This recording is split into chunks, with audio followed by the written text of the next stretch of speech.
Hello friends, today we will discuss multiple choice questions on various wage theories of economics.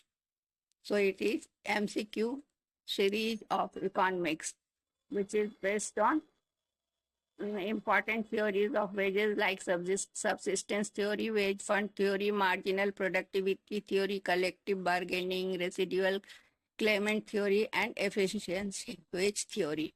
So question number 1, in the classical theory of development, the wage rate is determined by A, the king, B, the demand and supply, C, availability of surplus, D, collective bargaining. Answer is Answer is B, demand and supply. In classical economics, wage rates are determined by the interaction of demand and supply in the labor market, ensuring equilibrium where demand equates supply. Question number 2, which theory is called the iron law of wages? A, subsistence theory, B, wage fund theory, C, marginal productivity theory, D, collective bargaining theory. Answer is A, subsistence theory. The subsistence theory asserts wages always tend towards the minimum necessary for workers' survival, often known as iron law of wages. Question number 3, who propounded the wage fund theory? A, Adam Smith, B, David Ricardo, C, J.S. Mill, D, John Davidson. Answer is C, J.S. Mill. The wage fund theory, which links wages to a fixed fund for payment divide among workers, was developed by J.S. Mill. Question number 4, the marginal productivity theory of wages determines wages by a government regulation, B, marginal product of labor, C, trade unions, D, bargaining. Answer is B, marginal product of labor. Wages under this theory reflect the marginal productivity of labor. Marginal productivity is the addition to the output due to one extra unit of labor. Question number 5, the collective bargaining theory of wages. Wage determination refers to A, wage negotiation by unions, B, demand and supply only, C, government fixed wages, D, productivity only. Answer is A, wage negotiation by unions. Wages are set through negotiations between organized labor and employers under this theory. Question number 6, which theory considers labor as the residual claimant after other factors are paid? A, marginal productivity theory, B, wage fund theory, C, residual claimant theory, D, efficiency wage theory. Answer is C, residual claimant theory. In this theory, labor receives the remaining income after paying rent, interest, and profit.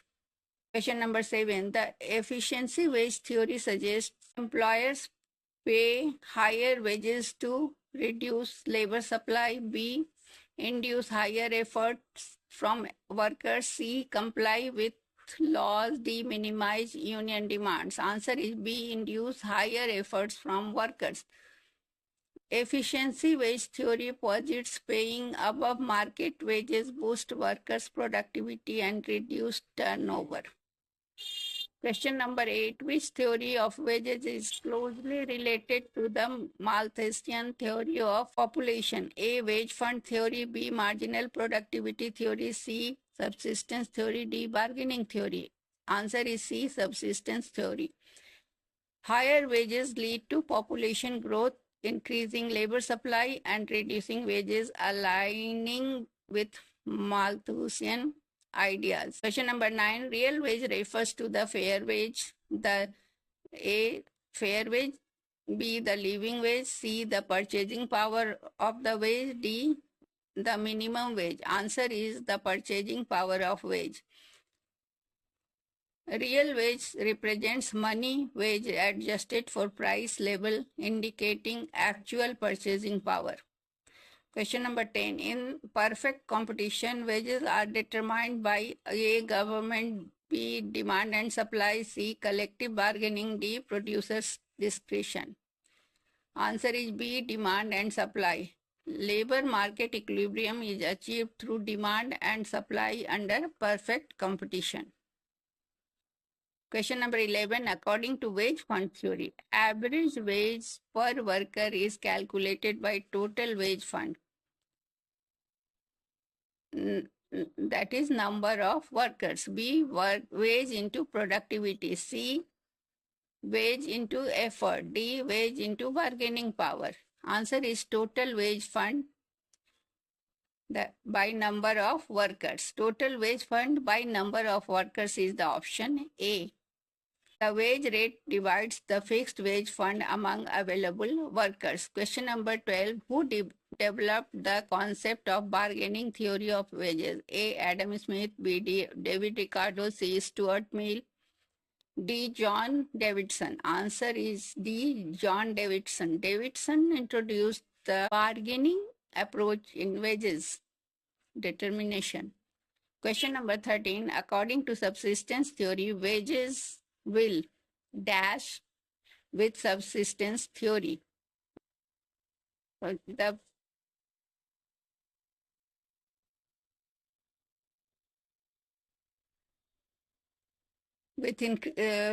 dash with increase according to subsistence theory, wages will dash with increase in population. Options are A increase, B decrease, C stay constant, D none. Answer is B decrease. Increased population leads to larger labor supply, pushing wages down to the subsistence level. Question number 14. Which theory treats labor as an article of commerce purchasable at subsistence price? A. Marginal productivity theory. B. Surplus value theory. C. Residual claimant theory. D. Subsistence theory. Answer is B. Subsistence theory. Subsistence theory considered labor as a commodity bought at the subsistence wage. Question number 15. Dearness allowance is paid to employee to A. Reward risky work. B. Compensate extra hours. C. Neutralize rising prices. D. None of the above. Answer is C. Neutralize rising prices. Dearness allowance or DA offsets inflation, protecting real wage value. So that's all. If you like, please subscribe and share.